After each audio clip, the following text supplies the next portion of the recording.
Hello everyone and welcome. Today we're diving deep into a topic that resonates with so many of us in the professional world, the intricate dance of managing our emotions at work, specifically how to do it authentically without resorting to the exhausting charade of faking calm.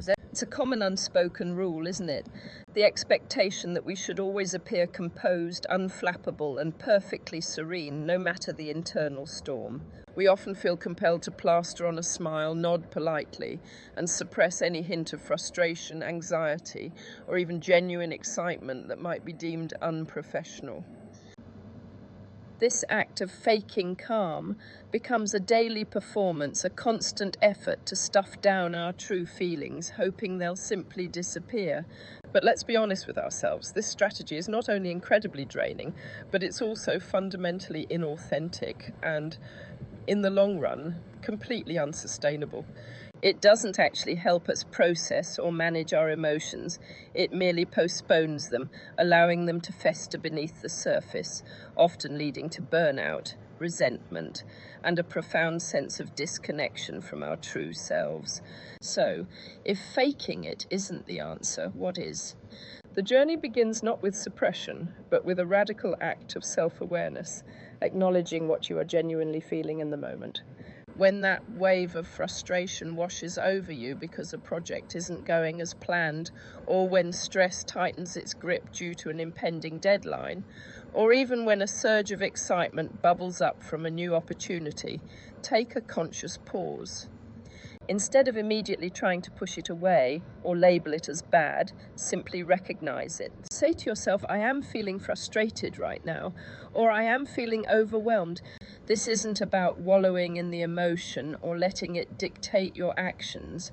It's about observing it, much like you would observe a cloud passing in the sky. There's no judgment here, just pure unadulterated recognition. This foundational step of acknowledging your emotions is incredibly powerful because it shifts you from being a passive victim of your feelings to an active observer, creating a crucial space between the emotion and your reaction to it.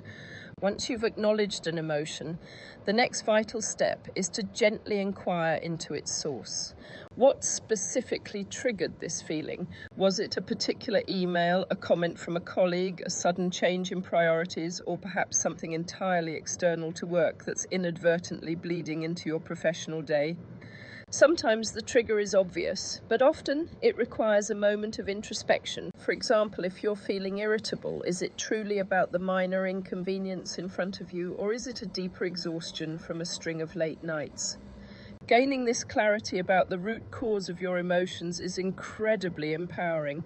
It transforms a vague, unsettling feeling into a specific piece of information you can work with, moving you closer to a constructive and targeted response rather than a generalized reactive one.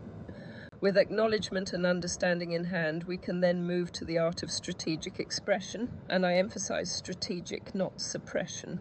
This isn't about unleashing every raw emotion in the workplace, but about finding healthy professional outlets. Sometimes strategic expression means taking a brief intentional break. This could be stepping away from your desk for 5 minutes to walk to the water cooler, doing a quick breathing exercise, or simply closing your eyes and focusing on your breath. These micro breaks can be incredibly effective in resetting your emotional state. Other times it might involve a calm, direct, and well thought out conversation.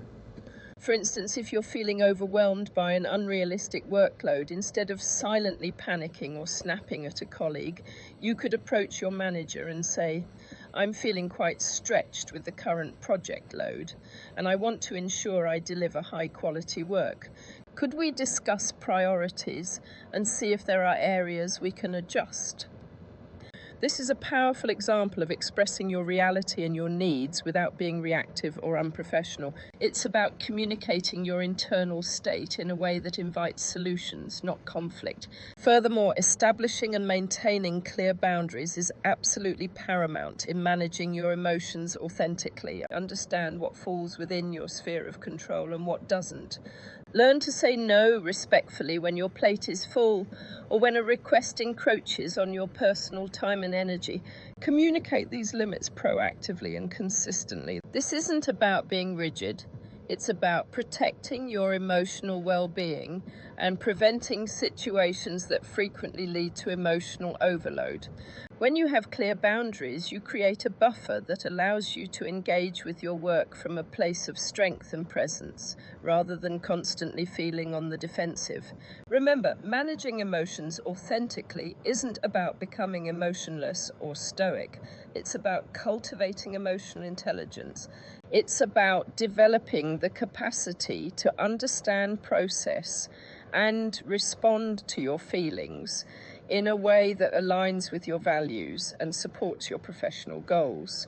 It's about choosing to respond thoughtfully rather than reacting impulsively, thereby fostering a work environment where you can be genuinely present, effective, and true to yourself. This approach allows you to navigate the complexities of the workplace with greater resilience and integrity. It's a continuous practice, a skill that develops over time, but one that yields profound benefits for your mental health and professional success. If you have any questions about managing emotions at work, please don't hesitate to DM me. And for those who might have missed any part of this discussion, a replay link will be available very soon.